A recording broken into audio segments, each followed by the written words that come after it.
Bienvenue sur le plateau des ondes clandestines, l'émission qui explore les territoires méconnus, les voies oubliées et les histoires qui bousculent nos certitudes. Aujourd'hui, nous vous invitons à plonger dans un récit bouleversant, celui d'une femme confrontée à la perte brutale de son mari, militaire tombé au Liban. Face à cette douleur, elle a choisi de comprendre, de témoigner et de porter la voix de celles et ceux qui restent dans l'ombre du sacrifice. À travers son engagement, elle questionne la place de l'État, la reconnaissance des familles de militaires et la nécessité de mettre des mots sur l'absence. Son combat est celui de la mémoire, de la vérité et d'une humanité qui refuse de se faire taire, de se taire face à l'injustice. Entre émotion, espoir et détermination, elle nous livre un regard rare sur la réalité des veuves de guerre, sur le deuil et sur la force de se relever pour les autres. Restez avec nous pour découvrir le parcours exceptionnel de notre invitée du jour, une femme dont la plume et l'engagement font résonner la vérité au-delà des silences. J'ai nommé Sabrina Verrier. Bonjour.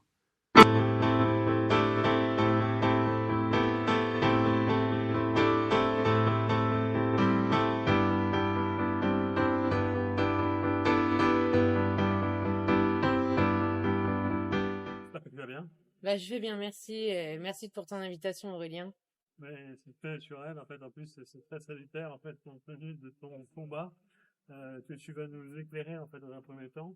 Nous allons délivrer, en fait, cette interview selon quatre parties. En fait, la première partie concernant la rencontre, la deuxième partie concernant le témoignage des faits, et puis nous attacherons une importance sur le livre, et puis enfin les enjeux contemporains liés à ces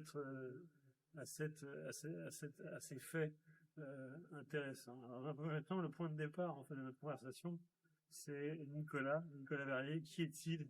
Est-ce que tu peux nous retracer quelle était cette personne? Alors, Nicolas, c'était déjà ce caporal-chef parce que Nicolas venait d'une famille de notables. Il était dans cet engagement déjà très humain. Il a voulu s'engager en tant que caporal-chef pour les valeurs justement qu'apportait cette caractéristique parce qu'à l'armée, en fait, il y a trois corps vraiment distincts. Il y a le fait d'être militaire du rang, d'être sous-officier ou officier. Et Nicolas, il a voulu être vraiment par choix de cœur et d'amour militaire du rang pour être appartenir à un régiment, en fait, et avoir des frères d'armes. Il était fils unique. Alors, c'était une vocation, en fait, pour lui, l'armée. Complètement. C'était Est-ce qu'il t'a raconté sa vocation?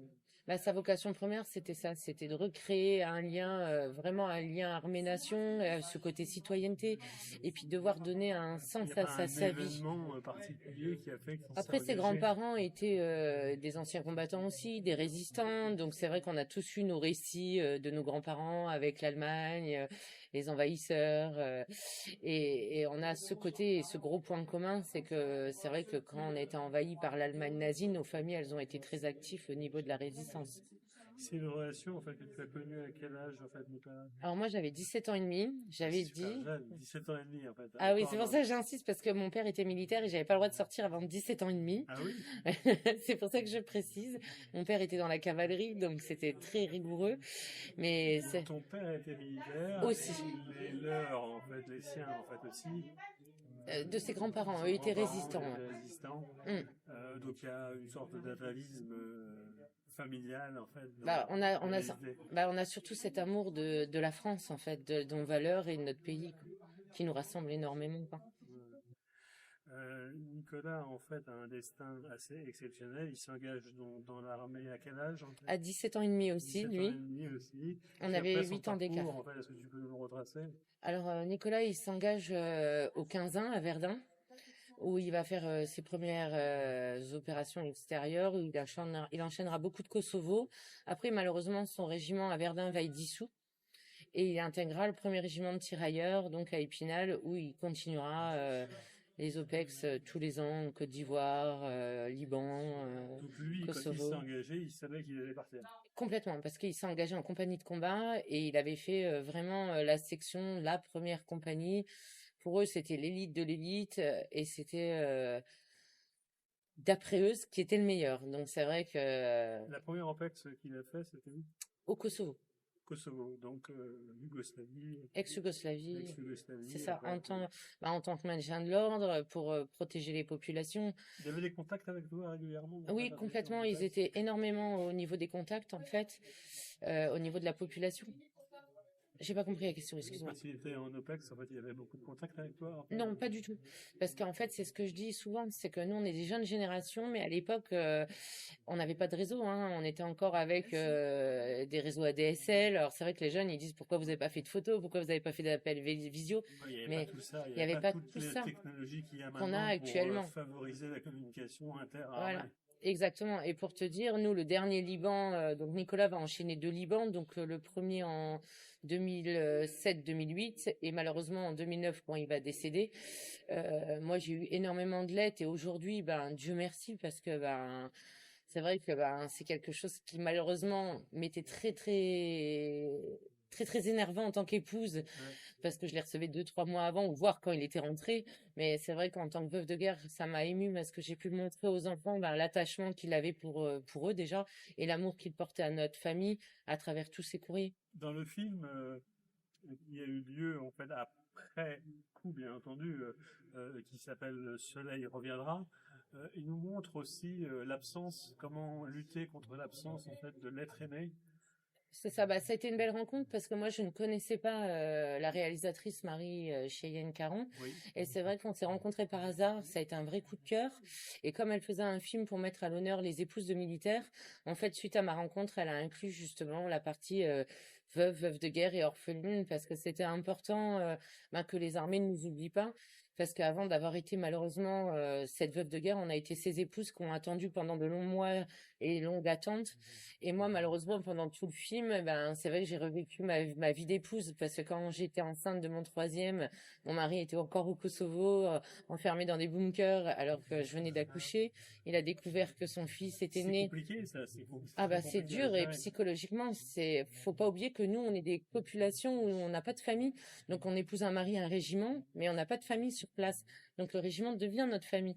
Oui, oui, oui, sur le Et plan sentimental, sur le plan de c'est l'intime, ça. en fait, c'est compliqué, en fait, Bah, c'est pour aussi. ça qu'on a beaucoup d'affection pour nos régiments et nos corps d'armes. Dans le film, je crois que un des commentaires qu'il y a d'une des personnes en fait dont les maris étaient partis en OPEX était d'aller une fois par semaine en lien avec d'autres femmes en Oui, fait c'est comme ça, ça pour pour que, bah, on pallier à crée. l'absence. C'est ça, en fait, nous, on s'appelle toujours la Ça base t'est arrière. arrivé ça? Ah, mais complètement. Alors, c'est que nous, entre nous, voilà, on se dit qu'on est le fond de sac, la base arrière, mais Ce sont bah, on se crée, en des fait. copines en fait que tu avais en fait du régiment déjà en C'est fait. pas spécialement des copines de régiment, mais comme on vit tous dans le même endroit, pas souvent, Ça crée des liens. ça crée des liens et on a tous la même complexité. C'est tous qu'on est des femmes qui travaillons. Parce que c'est vrai que maintenant, on est cette génération où on travaille à plein temps. Donc, c'est vrai que la complexité pour garder nos enfants, quand il y a les horaires atypiques, quand nos maris sont en opération extérieure, bah, si on n'a pas un soutien, en fait, humain derrière, avec la copine qui peut les garder ou pas, bah, en fait, on peut pas y arriver, quoi. On peut pas pallier à tout ça, quoi. Alors en effet, on arrive à l'OPEX tragique, en fait, celle du Liban. La Le fameuse. Liban, j'ai regardé en fait les dates des guerres au Liban. Il y a eu la guerre des 6 jours en 67. Il y a eu la guerre du Liban en fait de 75 à 90. On a l'impression que la guerre au Liban ne s'est jamais arrêtée en fait.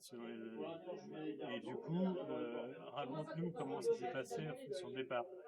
Alors après, moi, j'ai pas trop une analyse géopolitique dans la guerre du Liban réellement. Hein, je reste à ma place. Mais Nicolas avait fait du coup l'année avant, donc 2007-2008, où ça s'était plutôt bien passé. Il était vaguemestre, donc il gérait tous les flux d'argent et les Ouais, oui. répartitions des payes de chacun de ses camarades. Il avait fait une OPEX plutôt tranquille. Bon, après, on met des guillemets hein, quand on dit ça. Oui. Mais ça s'était plutôt bien passé, vu que déjà, il était rentré en entier. Et moi, il m'avait promis que c'était la dernière. Et c'est vrai qu'en décembre, malheureusement, il me Il t'a dit... promis, c'est la Tous les ans, dernière. En c'était la fait, dernière, en il a fait. dit Il le savait. chérie, c'est la dernière OPEX que je fais. Et là, il Voilà. part. Ça, c'était la dernière parce qu'en plus, moi, je passais mon concours de police et c'est vrai que j'avais donné 16 ans de ma vie pour sa carrière et sa vie militaire. Et maintenant, c'était un peu à mon tour aussi d'aujourd'hui d'être une femme épanouie dans mon travail. Donc, c'était la dernière. Et malheureusement, la dernière va durer que 3 semaines. Nicolas va arriver au mois de janvier au Liban et le 17 février, on m'annoncera qu'il aura 7 février 2007. 2009. 2009. Donc 17 février 2009, on me téléphone alors que je rentre de mon concours de Metz, en fait, de mon concours de gardien de police, pardonnez-moi. Et je suis fatiguée, c'est les émotions. Donc en fait, on me téléphone en 2009, le 17 février 2009, où en plus moi j'avais eu la chance parce que là la veille, le 16 au soir, je l'ai eu pendant presque une demi-heure avec les enfants. On a eu le système vidéo où il a pu échanger et puis plaisanter, rire. C'est vrai que ça a été un moment qui m'a permis aussi de m'accrocher pendant toutes ces années parce que j'ai vu ces éclats de rire, cet amour qu'il partageait avec ses enfants malgré la distance. Il y avait ses enfants, en fait, vous en aviez 3 en À l'époque, commun. j'en avais 3, donc il y avait Romain qui avait 6 ans, Maëva qui avait 3 ans et Quentin qui avait 2 ans. Quentin, 2 ans, d'accord. Okay. Et donc c'est vrai que ça a été un moment émouvant pour une maman parce que, vous voyez, même si toi, t'as pas le temps de parler à l'homme de ta vie et que tu l'aimes de tout ton cœur, tu laisses le temps à tes enfants pour qu'ils échangent et puis couper le temps long. Et c'est vrai que Nicolas avait cette faculté d'avoir ce grand sourire, des grandes dents blanches, des yeux verts éclatants, et il t'embarquait. Ce qui est marrant, c'est que quand tu en parles de lui encore à l'heure actuelle, tu es encore amoureuse. C'était mon premier amour. J'ai pas eu d'autre homme dans ma vie à l'époque. C'est vrai que c'est peut-être le fait que ça a été le premier. Ouais. Ça a été le père de mes enfants. Ouais. Et c'est vrai. Vit au travers, en fait, du regard des enfants. Voilà. Et c'est vrai que ça va beaucoup mieux maintenant parce que comme on va le découvrir au fil de l'interview, mais c'est vrai que moi, le fait de pouvoir avoir un lieu de sépulture, d'avoir rendu Nicolas à la terre, j'ai pu aussi me séparer un peu aussi on a pu se quitter. J'ai rendu Nicolas, on est chacun à notre place aujourd'hui. Et du coup, il y a eu un épisode d'événement traumatique en fait de 2009 et ses conséquences en fait. Comment as-tu appris le décès de ton mari? En fait, quand j'apprends le décès de Nicolas, c'est très brutal parce que, comme je te le disais, moi, je l'apprends au téléphone, je suis avec une copine. J'ai un lieutenant-colonel qui m'appelle pour m'annoncer que mon mari a une simple blessure, qu'il faut que je rentre.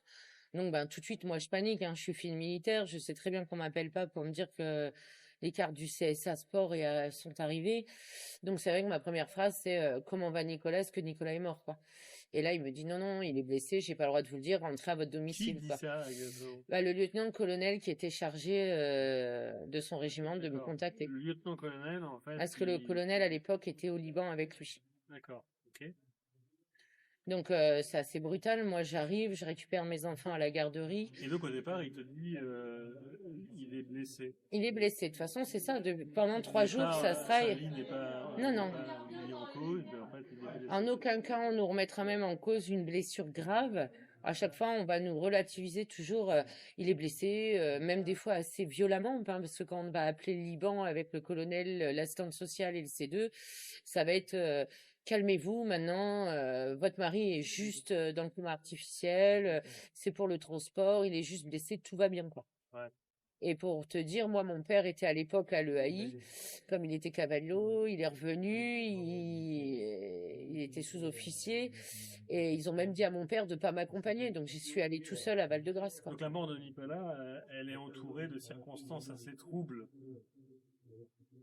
Le décès en fait, de Nicolas au Liban en 2009 est soumis à des informations contradictoires.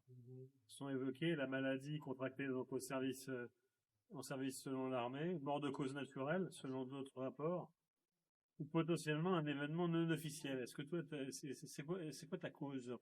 Moi, ma cause, c'est surtout tous ces non-dits qui sont aggravants, en fait, si tu me le permets, parce qu'en fait, c'est eux. Souvent, toi, on va dire. Qu'est-ce que tu penses? Je pense réellement, moi, qu'ils m'ont pas dit la vérité, et c'est ce qui est dommage, c'est parce que quelque part, ils ont créé. Je sais pas comment l'exprimer, mais en fait, souvent, ils nous pointent du doigt en disant qu'on est ces petites chiantes parce qu'on veut savoir la vérité, ou malheureusement qu'on est comment je pourrais dire? S'ils t'ont pas On dit la écrit, vérité, s'ils t'ont pas dit la vérité, mais pourquoi en fait? bah, en fait, c'est ça qu'on comprend pas parce que moi, pour te dire, avec tous les rapports qu'on a, parce que là, on va parler de choses factuelles, c'est du P1, quoi, hein. Ouais, C'est du A1.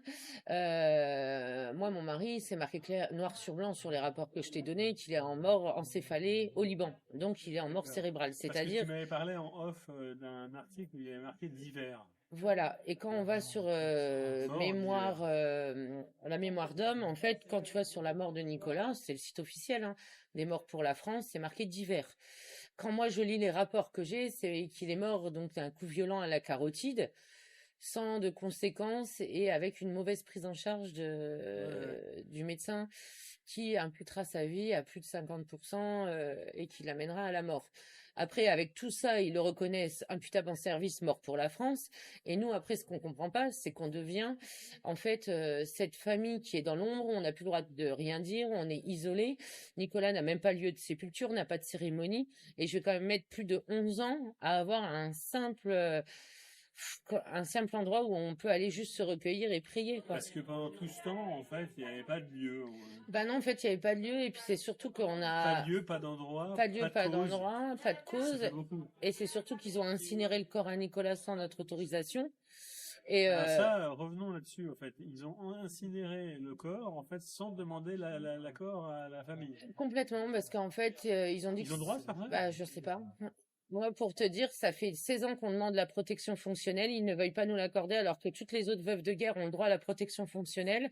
Moi, je l'ai demandé officiellement. Je l'ai envoyé par écrit, par mail. Parce que du coup, qui dit incinération, dans les détails, en fait, Bah, dit dans les détails, on va être honnête, hein, c'est pourra plus, incinération, ça veut dire effacement des preuves. pourra Sauf que plus pas de trouver chance rien pour du eux. tout sur le corps. Oui, sauf qu'il y a eu une autopsie. Donc l'autopsie, elle est réelle et on parle bien Tu as eu d'un coup. accès à l'autopsie? Non. Mais par contre, j'ai un rapport qui dit que mon époux a été, L'autopsie a été réalisée par qui? Par les militaires? ben, malheureusement, par l'armée. Par l'armée? Mm. Ouais. D'accord. Mais Ok. en aucun cas, il parle d'une maladie contagieuse.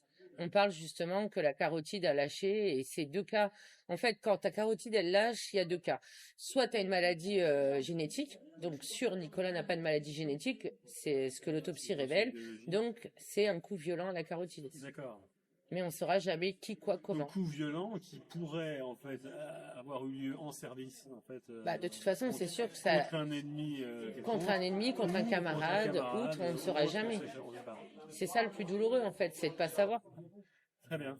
À la suite de ce décès, les conséquences en fait ont été terribles. Comment tu as été donc tu as appris le décès, ça on a bien vu. Comment est-ce que ça s'est passé après en fait? Bah, en fait, c'est hyper violent parce que donc tu apprends le décès de ton mari, ça se passe très vite, tu vas à Val-de-Grâce, tu peux même pas récupérer le corps. Après, une fois qu'on te dit que ton mari doit être incinéré, ben tu dis reçu, donc il est incinéré. On te pose deux urnes vulgairement sur la table, hein, parce que moi en plus ils avaient pris les urnes la moins chère, donc Mais carrément. donc du coup ils rentraient pas dans une urne, donc j'ai dû prendre, ils m'ont ramené deux urnes, donc pendant 11 ans j'ai promené deux urnes. Ouais, c'était assez violent. Et en plus, la loi est passée en 2009, c'est que les urnes étaient interdites à garder à son domicile. Et c'était, je crois, 10 000 € d'amende et un an de prison. Et moi, j'ai promené Nicolas partout, hein. Pour te dire, quand j'étais voir Monsieur Hollande, Monsieur Sarkozy et Monsieur Macron, j'avais Nicolas avec moi dans le coffre, hein. On en reparlera un petit peu après Ouais. en fait de ta relation avec les politiques et de l'affaire. Tu as choisi de t'exprimer au sein d'un livre qui s'appelle Feu, Oui, que tu as rencontré Claire Passy. c'est ça. Comment s'est passée la rencontre? Bah déjà, en fait, c'est une belle rencontre, surtout avec Christophe Paleski, qui est un homme extraordinaire, en fait, et on se rencontre sous l'Arc de Triomphe grâce à son fils, où justement on a une cérémonie au ravivage de la flamme, et encore une fois, on m'avait invité en tant que veuve de guerre, mais on va me mettre sur le côté, et on va mettre au rang de simple... Ouais. de simple public en fait. Et là, c'est vrai que Christophe est touché parce qu'il connaît mon histoire apparemment et il comprend pas qu'en tant que veuve de guerre, je sois pas respectée comme les autres. Et là vient à s'engager un langage, un dialogue, une amitié. Et comme quoi en fait, des fois la vie, elle est là où on l'attend pas en fait. Parce qu'aujourd'hui, j'étais peut-être pas la première, mais en étant la dernière, j'ai été la première quoi. Parce que j'ai rencontré quelqu'un d'extraordinaire. Et quand il a fait sa maison d'édition, Il me l'avait toujours promis et moi, c'est vrai que j'osais pas, je voulais pas. Et puis après, avec tout ce qui s'est aggravé en fait dans ma carrière professionnelle, tous les non-dits, les mensonges et les humiliations, j'avais un besoin pour moi et mes enfants en fait de dire notre vérité. C'est notre vérité, Et du coup, il t'a permis ça c'est ça, d'avoir une d'accéder à une sorte reconstruction d'exorcisme complètement. de cette. Et puis en plus, j'ai adoré sa ligne d'édition parce que c'était déranger sans blesser et c'est vraiment nous ce qu'on est. C'est qu'on veut dire les choses parce qu'à un moment, la vérité, elle doit être dite même si on n'est pas là pour mettre les gens sur place publique et leur jeter des C'est une pierres, sorte quoi. de catharsis, en fait, de libération pour toi, la parole. Complètement. Et puis c'est un besoin réel parce que je serai pas éternelle, malheureusement. La mort arrivera aussi. Et je veux que mes enfants aient cette légitimité et surtout à travers la mort de leur père qu'ils soient fiers et que le combat que j'ai mené pendant 16 ans, bah, ils peuvent en être fiers aussi parce qu'il y en a pas beaucoup qui l'ont fait, quoi. Tu as créé une association de soutien aux veuves de guerre. Oui, alors on a créé l'Association nationale des veuves et des orphelins de guerre en 2019 parce que c'est vrai qu'on avait du mal à se retrouver dans les autres associations patriotiques. Et puis nous, ce qu'on fait à l'Envogue, en fait, et là on a inclus C'est l'envol. l'Envogue, en fait, Association nationale des veuves et des orphelins de guerre. Et là on a inclus les épouses de blessés, les blessés de guerre, parce que quelque part aussi, eux, ils portent une forme de deuil.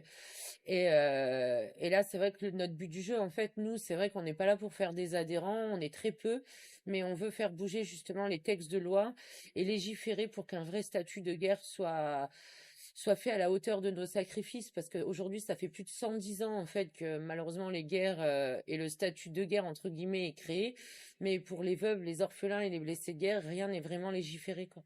On a vu donc les témoignages des faits précédemment et puis l'évocation en fait du livre Feu que tu coécris avec Claire Passy aux éditions L'éditeur à part. l'éditeur à part blessé sans pardon dérangé sans blesser, ce qui est important en fait Bah, à c'était dire parce que important pour moi parce que nous, c'est tu vois, insolent. c'est quelque chose qui est en plus très paradoxal, hein. Mais nous, on est ces enfants de militaires, on est ces filles de militaires, on est ces enfants derrière combattants et on a cette valeur de la France, on a les valeurs de l'armée et c'est pas parce que quelques personnes ont été pas à la hauteur et qui méritent pas de porter le treillis qu'on doit englober et détériorer en fait l'armée parce que l'armée, je pense qu'elle est ce que nous on en fait, c'est-à-dire que l'armée c'est nous. C'est-à-dire que c'est des gens comme moi, comme Nicolas ou comme bien d'autres qui aiment justement les valeurs de la France, de la République et c'est pas les gens qui se cachent derrière toutes ces fourberies, ces cabales et cette méchanceté parce que justement nous on a le don de soi et de l'amour, quoi. Il y a une divergence entre la réalité, la version officielle que tu as évoquée et la réalité vécue. Quels sont les enjeux contemporains maintenant en fait à cette affaire? Quels sont... Bah, les conséquences, elles sont quand même graves parce que moi, je me suis quand même fait agresser en 2017 au sein de mon propre régiment en tant que personnel civil des armées. Ouais. Même si j'ai une imputabilité en service, ben, personne veut me le reconnaître. J'ai dû payer tous mes soins personnellement alors que c'est quand même un accident au travail reconnu. Suite à ça, je suis en train de perdre mon travail parce que c'est ça aussi la réalité, quoi. C'est que les agresseurs vont bien et les agressés, on leur demande de sortir du rang. Donc on est loin des beaux discours Tu de penses en fait qu'être au milieu d'une cabale? ah mais complètement, moi je l'assume complètement. C'est que ce qui est bien dommage, c'est que ce soit Monsieur Le Cornu ou Madame Miralles ne prennent pas en conséquence la gravité des faits. Pour les politiques que tu cites, là, tu les as contactés Oui, personnellement? bah je les ai connus et personnellement rencontrés, mais surtout Madame Miralles avant qu'elle soit ministre des Anciens Combattants. On a fait justement la marche Épinal Qu'est-ce Paris. qu'elle dit, elle? Bah, elle dit rien, elle répond pas à nos courriers. Elle préfère recevoir des youtubeurs ou des tiktokers que de gérer des veuves, des orphelins et des blessés de guerre. Donc c'est bien triste parce que quelque part, nous, on est des ayants droit. Comme ils savent le dire, ils ont des droits sur nous. D'accord, nous, on a fait nos devoirs. Mais ils sont où nos droits? Parce que nous, on a été jusqu'au dernier sacrifice, hein. On a donné ce qu'il y avait de plus cher au monde, c'est soit nos vies, soit les maris de nos vies. Mais par contre, qui est là aujourd'hui pour nos enfants en tant qu'orphelin de guerre et en tant que veuve de guerre, quoi? Payer le sacrifice en fait plein pot en fait sur cette affaire et nous te remercions en fait de ton témoignage très poignant. Je vais te laisser le mot de la fin afin qu'on puisse clôturer cette émission. Eh ben, déjà, merci pour tous ceux qui nous écoutent. J'espère avoir au moins mis un peu une étincelle de citoyenneté dans votre cœur et surtout rappeler que nos maris ne meurent pas pour l'armée, mais ils meurent bien pour tous les citoyens français. Que le cas, malheureusement, de Madame Verrier, c'est pas le seul cas. Il y a plein d'affaires en cours. Il y a plein d'autres veuves de guerre qui souffrent dans leur chair, dans leur âme. Il y a plein d'orphelins qui sont en souffrance. Et malheureusement, les associations ne sont pas un substitut de l'État. C'est l'État qui doit prendre ses responsabilités face à la guerre et surtout protéger leurs soldats blessés, leurs veuves et leurs orphelins. C'est comme ça qu'on voit la grandeur d'une nation, c'est quand elle est à la hauteur face au sacrifice. On a vu en effet que le manque de transparence où le manque de transparence en fait peut aboutir, et le combat d'une femme en fait pour la vérité, d'une femme blessée en fait dans sa chair, pour la vérité. Merci de nous avoir suivis et je vous dis à très bientôt pour un autre épisode des Zones clandestines. Par contre,